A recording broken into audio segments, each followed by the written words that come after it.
Asini rohama dihamu doho dame nasian di batamata doho sian anaknya Tuhan Yesus Kristus Tuhan tai. Amin. Selamat pagi Bapak Ibu, Saudara-saudari jemaat yang dikasihi oleh Tuhan Yesus Kristus. Kembali kita disapa oleh firman Tuhan pada hari Senin tanggal 9 Mei 2022 yang terambil dari Efesus pasal 6 ayat 15. Demikian bunyi firman Tuhan. Marsipatu ma patmuna laho makaringgason barita nauli pardamaiani. Kakimu berkasutkan kerelaan untuk memberitakan Injil damai sejahtera. Demikian bunyi firman Tuhan buat kita. Saudara-saudari, Bapak Ibu jemaat yang terkasih, kalau kita melihat Alkitab kita, Lembaga Alkitab Indonesia membuat judul nats dari Efesus pasal 6 ayat 10 sampai dengan ayat 20 adalah perlengkapan rohani. Sebagai wujud nyata kesiapan kita sebagai seorang prajurit daripada Kristus yang senantiasa bertempur berhadapan dengan dunia ini dengan berbagai tawaran yang indah dan menarik dari iblis, tetapi mengarahkan kita untuk jauh dan mengambil jarak dari Yesus. Oleh karena itu kita membutuhkan senjata yang harus kita pergunakan dalam pertempuran rohani tersebut.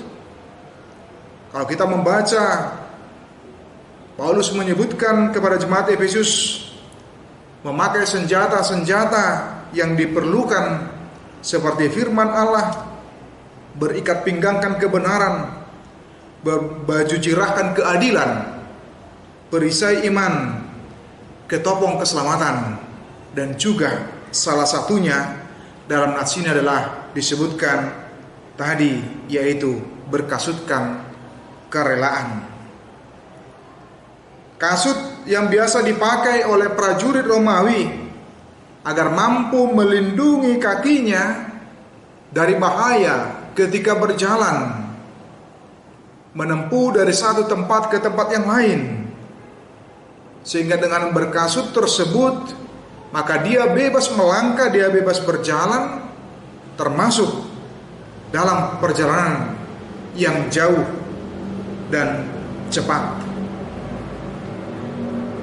Namun disebutkan tadi kerelaan yang berarti berkasutkan kerelaan untuk memberitakan Injil, maka kita diminta dan diajak untuk memberitakan Injil itu tanpa embel-embel, tanpa syarat, yang memang lahir dari imannya, panggilan dari imannya, dan berasal dari dalam hatinya, yang menyadari secara betul bahwa memberitakan Injil itu adalah merupakan tugas dari setiap orang yang percaya itu, walau siapapun dia, kaya, miskin, pejabat, atau rakyat biasa, orang muda atau orang tua, terpanggil untuk memberitakan Injil kepada banyak orang.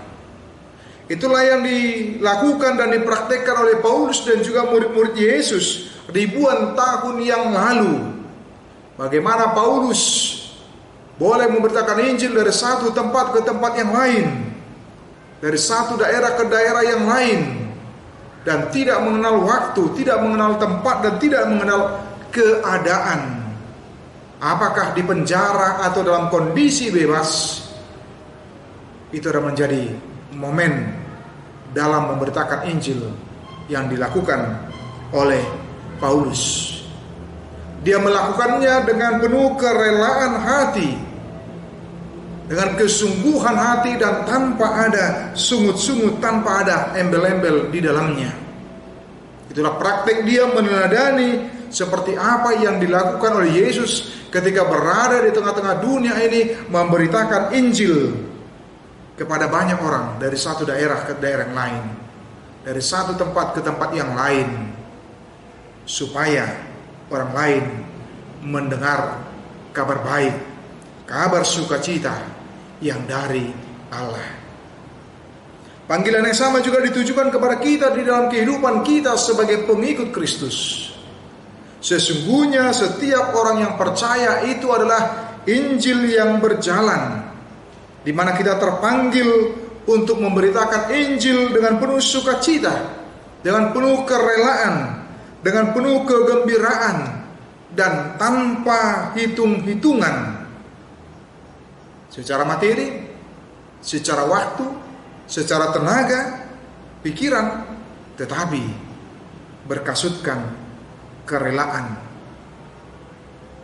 sukacita, dorongan imannya, kegembiraan di dalam melakukannya.